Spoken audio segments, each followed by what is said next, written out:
Olympic போட்டியில் பங்கேற்கும் மலேசிய விளையாட்டாளர்களுக்கான உடைகள் மற்றும் கோட்டுகள் மலேசிய மக்களின் பல்லின கலாச்சாரத்தை பிரதிபலிக்கவில்லை என பலர் கருத்துரைத்துள்ளனர்.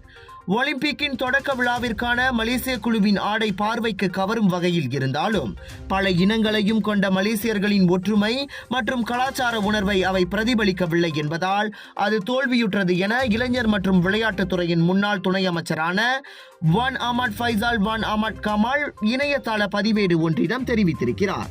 இந்த உடை சீன மற்றும் இந்திய சமூகங்களை பிரதிநிதிக்கும் அம்சங்களை தவறவிட்டதாகவும் விளையாட்டுக்கும் இதற்கும் எந்த தொடர்பும் இல்லை என்றும் மாசிசாவின் தலைமை செயலாளர் சாங் சின் வுன் சாடினார். மேலும் கிழக்கு மலேசியாவின் கலாச்சார அம்சத்தையும் அந்த உடை பிரதிபலிக்கவில்லை என்பதோடு ஒட்டுமொத்தமாகவே மலேசியாவின் தனித்துவத்தை அந்த உடை வடிவமைப்பு கொண்டிருக்கவில்லை என சாங் குறிப்பிட்டுள்ளார்.